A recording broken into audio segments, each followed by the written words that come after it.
रात के 12 बजे थे। अभी अभी तेज बारिश हुई थी। संजय नशे में था और अपनी गली की ओर जा रहा था। गटारी की वजह से आज उसने 2 क्वार्टर पी ली थी, लेकिन यह इसका दैनिक कोटा था, इसलिए उसे इससे कोई दिक्कत नहीं थी। सुनसान सड़क थी। सड़क पर तितली भी नहीं थी। कभी कभार कोई गाड़ी दिख जाती। वो और उसकी पत्नी शांता कोथरूड और करवे नगर के बीच धावड़े बस्ती में रहते थे। संजय एक साधारण मजदूर था जो राजमिस्त्री का काम करता था, लेकिन एक बाहरी व्यक्ति था। जब उसकी जेब में पैसे आ जाते तो वह उसे शराब और व्यभिचार में उड़ा देता था। वो फुटपाथ पर चल रहा था और किनारे पर एक खुली जगह थी।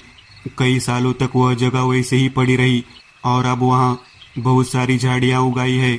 1 बाय 1 स्क्वायर फीट की जगह पर नजर रखते हुए खाली जगह देखी नहीं कि भिखारियों की तरह इमारतें बनाने वाले बिल्डर्स नामक कबीलों की नजरों से यह प्लॉट कैसे बच गया भगवान जाने। लेकिन उधर कोई आ नहीं रहा था, कोई जा नहीं रहा था। दूसरी तरफ बड़ी बड़ी इमारतें बनी हुई थी, लेकिन वह जगह खाली थी। अब संजय फुटपाथ पर खुली जगह को देखते हुए चल रहा था और उसी क्षण उसकी नजर उस पर पड़ी। वही सुंदरता जो एक अप्सरा चाहती है। गोरा दीप्तिमान चेहरा, काली आंखें, सुंदर मोतियों का हार और पुराने समय की मुगलाई महिलाओं की तरह चूड़ीदार। वह उस जगह पर अकेली टहल रही थी। उसे दुनिया से कोई लेना देना नहीं था। वह उस बंजर जमीन पर ऐसे चल रही थी मानो अपने महल के बगीचे में चल रही हो। लेकिन वो कौन थी और इस वक्त वहां अकेले क्या कर रही थी? संजय की वासना भरी नजरें उस पर थी। शराब के नशे में धुत संजय अब उसका शिकार करने की योजना बनाने लगा। वो छुप छुप कर उसे देख रहा था। अब वो धीरे धीरे प्लॉट के तार के कंपाउंड के अंदर आ गया और वहां एक पेड़ के पीछे छिपकर उस पर कब्जा करने की योजना बनाने लगा। वह उस पेड़ के पीछे छिपा हुआ था। तभी उसका फोन बजा और सन्नाटा टूट गया। उसने फोन निकालने के लिए अपनी जेब में हाथ डाला और जब फोन देखा तो वह शांता का था। उसने गुस्से में फोन काट दिया और फिर से उसे देखने के लिए उत्सुक हो गया, लेकिन अब वो कहीं नहीं थी। कहाँ चली गई? अब वो यही थी। वह अब पेड़ के पीछे से आगे आया और उसे ढूंढने लगा, लेकिन वह कहीं नहीं थी। संजय की सारी योजनाएं विफल हो गई और वो हताश होकर फिर से तार के कंपाउंड की ओर मुड़ गया और उसकी आंखें चमक उठी क्योंकि वो ठीक उसके पीछे खड़ी थी। उसकी सुंदरता अपार थी। वो संजय को देख रही थी। संजय तो बस उसे सिर से पांव तक हवस भरी निगाहों से देख रहा था। वो संजय की तरफ देखकर मुस्कुरा रही थी। वो मुस्कान बहुत नशीली थी। तुम कौन हो? मैं तमन्ना, उसने धीमी आवाज में कहा। संजय ने अब एक पल की भी देरी किए बिना उसका हाथ पकड़ लिया और उसे यह झटका लगा कि उसका हाथ बिल्कुल बर्फ जैसा ठंडा हो गया था। उसने तुरंत उसका हाथ छोड़ दिया। मैं भी तुम्हारा ही इंतजार कर रही थी। मेरी आधी अधूरी इच्छा पूरी कर दो, मैं तुम्हारी हूँ। वो जोर जोर से हंस रही थी। संजय नशे में था, इसलिए उसे होश नहीं था। वो तो बस उसे चाहता था। संजय ने फिर से उसका हाथ पकड़ा और उसे झाड़ी के अंदर ले जाने लगा, लेकिन वह अपनी मर्जी से उसका पीछा कर रही थी। आखिरकार उसे वह जगह मिल गई जो वह चाहता था। उसने पीछे मुड़कर उसकी ओर देखा और उसका नशा उतर गया क्योंकि पीछे कोई नहीं था। संजय के हाथ में सिर्फ एक सड़ा हुआ हाथ था, कोने से बिल्कुल सड़ा हुआ। संजय को एहसास हुआ कि यह कोई महिला नहीं बल्कि एक पिशाचिनी है। वो अब अपनी जान बचाने के लिए भागने लगा। भागते भागते वह झाड़ी से बाहर आया। सामने तार की बाट दिख रही थी। संजय को पसीना आ रहा था। उसने पीछे मुड़कर देखा तो चौंक गया। उसके पीछे वो धीरे धीरे उसकी ओर चल रही थी, लेकिन असली रूप दिखाई दे रहा था। पूरा शरीर सड़ गया। खोपड़ियां और अंगों पर मांस के साथ हड्डियां चिपक गई। कपड़े फटे और खून से सने हुए थे। वो रूप देखकर संजय सुन्न हो गया। आओ, मेरी अतृप्त इच्छा पूरी कर दो। वो पागल भरी मुस्कान देखकर उसका सिर झनझना गया। वो बाढ़ की ओर बढ़ने लगा, लेकिन उसने उसे रोक लिया। वो चिल्लाता रहा, लेकिन कोई फायदा नहीं हुआ।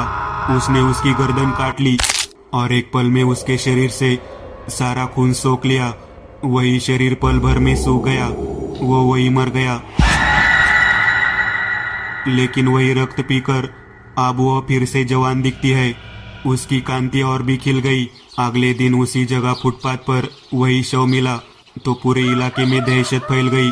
अफवाहें उड़ी। पुलिस हमेशा की तरह जांच कर रही है। हेलमेट न पहनने वालों से जुर्माना वसूलने में जुटी है। अब 6 महीने हो गए हैं। शहर में मेट्रो का काम शुरू हुआ। मेट्रो की एक लाइन उस सड़क से होकर गुजर रही थी। वहाँ दिन रात काम होने लगा। रात की पाली के लिए मजदूर वहाँ आने जाने लगे। ये सब देखकर वो मन ही मन बहुत खुश हुई, क्योंकि अब उसे अपनी प्यास बुझाने के लिए ज्यादा इंतजार नहीं करना पड़ा। उसकी प्यास बहुत बढ़ गई थी। उस जगह पर एक बड़े बिल्डर ने कब्जा कर लिया था। वहाँ एक बड़ा मॉल बनाने की तैयारी शुरू हो गई है। वहाँ झाड़ियाँ साफ करने लगे। रतन एक युवक था जिसे बिल्डर सुपरवाइजर का काम दिया गया था। पहले दिन वो कुछ मजदूरों के साथ वहाँ पहुँचे। तार की बाड़ के पास खड़े हो गए और जगह का सर्वेक्षण करने लगे। और उन्होंने जमीन पर पहला कदम रखा और उन्होंने मजदूरों को काम शुरू करने के निर्देश दिए। वह उसे देख रही थी। आज वह बहुत खुश थी। जिस पल का उसे इतने सालों से इंतजार था वह अब करीब था। देखते ही देखते शाम हो गई। मजदूरों ने अब रात की सुविधा के लिए शराब पीने की योजना बनाई। रतन बहुत जमीन से जुड़ा हुआ व्यक्ति था। मजदूरों ने उसे आग्रह किया। वो जीत करके उसके साथ बैठ गया। अब 4 पैग हो गए थे। रतन और बाकी मजदूर अब अपने घर जाने के लिए निकल पड़े। जैसे ही वे प्लॉट से बाहर आ रहे थे रतन को याद आया कि उसका मोबाइल उसकी जेब में नहीं था। उसे यह भी एहसास हुआ कि उसने उसे वही रख दिया है जहां वो बैठा था। उसने दूसरों को जाने के लिए कहा और वह अकेला ही उस जगह आ गया जहां मोबाइल रखा था। लेकिन उसे वहां मोबाइल नहीं दिखा। क्या आप इसकी तलाश कर रहे हैं? पीछे से धीमी आवाज आई। रतन थोड़ा चौंका। उसने पीछे मुड़कर देखा। उस स्वर्गीय सौंदर्य को देखकर उसे पहली नजर में ही उससे प्यार हो गया। हाँ, यह मेरा फोन है, यही पड़ा था, ये लो। उसने उसे फोन दिया। इस समय तुम यहाँ क्या कर रही हो? मैं यही रहती हूँ। आपका यहाँ क्या मतलब है? मेरा मतलब वहाँ है। उसने किनारे पर एक ऊंची इमारत की ओर इशारा करते हुए कहा। रात को नींद नहीं आ रही थी इसलिए टहलने आ गई। हाँ, लेकिन तुम जैसी जवान और खूबसूरत लड़की को इस वक्त नहीं घूमना चाहिए। हाँ, लेकिन अगर मैं इस वक्त यहाँ नहीं घूम रही होती तो हम एक दूसरे से नहीं मिल पाते। हाँ सच है, लेकिन तुम्हारा नाम क्या है? तमन्ना। क्या? तमन्ना, यह एक खूबसूरत नाम है। रतन बोला और मुस्कुराया। मैं रतन, यहाँ का सुपरवाइजर हूँ। रतन ने अपना परिचय दिया। ठीक है, मुझे आने दो और तुम भी घर जाओ, बहुत रात हो गई है। हाँ, लेकिन क्या तुम मुझे कल मिलोगे? हाँ जरूर, लेकिन कितने बजे? रतन खुशी छुपाते हुए पूछने लगा। इसी वक्त मिलते हैं। अब रतन उसे मना नहीं करना चाहता था, क्योंकि एक तो वह बहुत सुंदर थी और वह उसे अकेले में मिलने के लिए आमंत्रित कर रही थी, जो मणि कंचन योग था। ठीक है, कल इसी समय। और वहां से चला गया। वह चला गया था, लेकिन वह पागलों की तरह मुस्कुरा रही थी। उसकी 25 साल की तपस्या अब तो 10-12 दिन में ही सफलता मिल जाएगी। अब वे अगले 4 दिनों तक हर रात वही मिलने लगे। लेकिन उसके बारे में 4-5 बातें रतन को परेशान कर रही थी। एक तो वो कुछ खाती पीती नहीं थी, दूसरी वो बहुत रहस्यमयी बातें करती थी, और तीसरी वो रतन से 2 फीट की दूरी पर बैठती थी। आज उनकी 6वीं मीटिंग थी। रतन को उस पर क्रश था और उसने सोचा कि शायद वो भी उससे प्यार करती होगी, इसलिए आज उसने उससे आज रात पूछने का फैसला किया। आज वो वहाँ थोड़ा जल्दी आ गया था। वो दिन का काम खत्म करके शाम को घर चला गया और सब हिसाब किताब करके वह रात 10:30 बजे वहाँ पहुँच गया। आज उसे वहाँ थोड़ा अजीब लग रहा था, क्योंकि दिन में तो वह जगह सामान्य लगती थी और रात को जब वो उसके साथ होती थी तो वह जगह उसके लिए स्वर्ग होती थी। लेकिन आज पहली बार था कि वो रात को वहाँ अकेला था। वो एक चट्टान पर बैठकर रिहर्सल कर रहा था कि उसे कैसे प्रपोज करना है। तभी किसी ने उसके कंधे पर हाथ रखा। उसने सोचा कि यह वही है। उसने पीछे मुड़कर देखा और उसे डर का एहसास हुआ। वह एक आदमी था। उसका पूरा चेहरा सफेद था जैसे कि उसके शरीर में कोई खून नहीं था। उसकी आंखें धसी हुई थी, उसके कपड़े फटे हुए थे और उसके कपड़ों पर खून लगा हुआ था। अगर जान प्यारी है तो यहाँ से चले जाओ, वो तुम्हें भी निकल जाएगी, उसका पीछा मत करो। आदमी उसे कहने लगा। कौन कौन निकल जाएगा, क्या बात कर रहे हो? रतन ने डरते हुए कहा। वही तमन्ना जिसने आपको मोहित कर लिया है। लेकिन आप कौन है और ऐसी अवस्था? मैं संजय, मजूरी के लिए काम करता था, उसे देखकर यहाँ आया और यहीं फंस गया। यह जगह शापित है, यहाँ से चले जाओ। वह बहुत प्यासी है और तुम्हें नहीं छोड़ेगी। वह हमें तब तक नहीं छोड़ेगी जब तक वो आज़ाद नहीं हो जाती। वो तुम्हारा खून पी जाएगी और तुम्हें मेरे जैसा बना देगी। रतन डर गया और वहां से जाने के लिए तैयार हो गया। वो उस तार की बाड़ के पास आने लगा। उसने पीछे मुड़कर देखा, लेकिन अब संजय वहां नहीं था। वो डर गया और वहां से चला गया और अब घर आ गया। पूरी रात उसे नींद नहीं आई। वो उसके बारे में सोच रहा था और संजय ने जो कुछ भी कहा था उसे याद कर रहा था। आखिरकार उसने उसे जाने देने का फैसला किया। उसने तय किया कि वह इस प्लॉट का काम जल्दी खत्म करके यहाँ से चला जाएगा। अगले 5 दिनों तक वह दिन में वहाँ आकर अपना काम करेगा और शाम होने से पहले चला जाएगा। हेलो रतन, आज चाहे कुछ भी हो, उस प्लॉट का काम पूरा होना चाहिए। मालिक ने अचानक आदेश दिया और रतन ने उसे स्वीकार कर लिया और मजदूरों को काम खत्म करने का निर्देश दिया। उसे काम खत्म करने की जल्दी थी, लेकिन शाम होते होते काफी देर हो चुकी थी। मजदूरों ने उसे कहा, सब कुछ साफ करने में 2 घंटे और लगेंगे। आखिरकार 11 बजे सारा काम हो गया। रतन डर गया था। उसके आने से पहले वो सब कुछ खत्म करके यहाँ से भाग जाना चाहता था, क्योंकि संजय के शब्द और उसका अजीब व्यवहार और उसमें कुछ सच्चाई भी थी। तभी एक मजदूर की चीख सुनाई दी। सभी लोग उस तरफ दौड़े। वहां वो घायल अवस्था में पड़ा हुआ था। वही शरीर सफेद होकर सूख रहा था, मानो उसके शरीर का सारा खून सूख गया हो। उसे तुरंत पास के अस्पताल ले जाया गया। बॉस का फोन आया और उसने रतन को प्लॉट पर इंतजार करने को कहा, लेकिन अब रतन डर गया था। लेकिन वह नहीं रुक गया। इस बीच प्लॉट के सामने बॉस की कार आ गई। बॉस और उसके 2 साथी कार से उतरकर प्लॉट पर आए तो उन्होंने रतन को पिछड़ी हालत में देखा।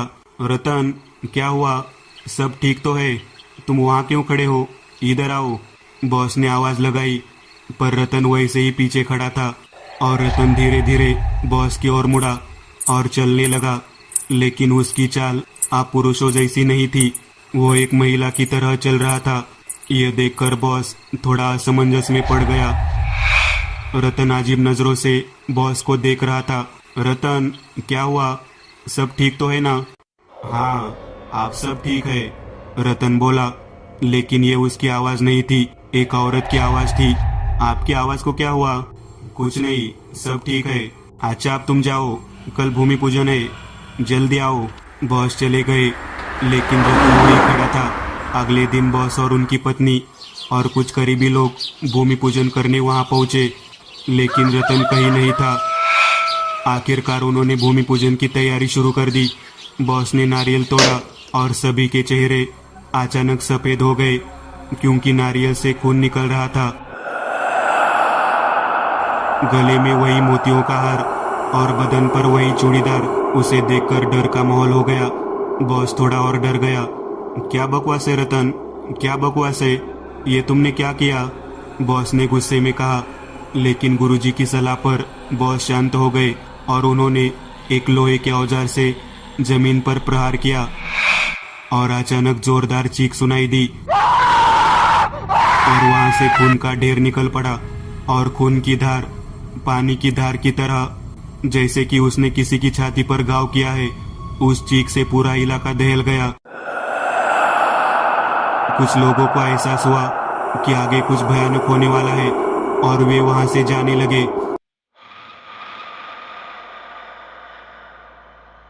अब केवल बॉस की पत्नी और उनके 2 अंगरक्षक और महिला वेश में रतन ही वहां मौजूद थे। बॉस ने अब फिर जमीन पर प्रहार किया। वो एक के बाद एक मारता रहा। धीरे धीरे एक गड्ढा बन गया और वहां से मानव हड्डियों के अवशेष दिखाई देने लगे। हर कोई हिल गया। थोड़ी सी खुदाई के बाद वहाँ एक मानव कंकाल मिला। अंगरक्षकों ने उसे बाहर निकाला। कंकाल के चारों ओर सफेद चूड़ीदार कपड़े के कुछ टुकड़े थे और कंकाल के गले में मोतियों का हार था। उस बैग और उन कपड़ों के टुकड़ों को देखकर बॉस को कुछ याद आया और वो डर के मारे पसीने पसीने हो गए। उन्होंने तुरंत अपनी पत्नी का हाथ पकड़ा और कार की ओर चल दिए। कहाँ चले तुम? आप यहाँ से नहीं जा सकते। मैं 20 साल से इस पल का इंतजार कर रही हूँ। तमन्ना रतन के मुंह से बोल रही थी। बॉस को पसीना आ गया, लेकिन वो कार की ओर चलने लगा। इतने में रतन उसके ऊपर कूद पड़ा और उसके हाथ पर काटा। खून की एक बूंद रतन की जीभ पर लगी और एक ही पल में तमन्ना ने वही शरीर छोड़ दिया। बॉडीगार्ड अब रतन को कुरेद कर बॉस से दूर ले गया था और बॉस ने अपनी पत्नी से कहा, कार में बैठो, बस तुम यहाँ से जाओ, मैं आ रहा हूँ। वो चली गई। रतन बेहोश था।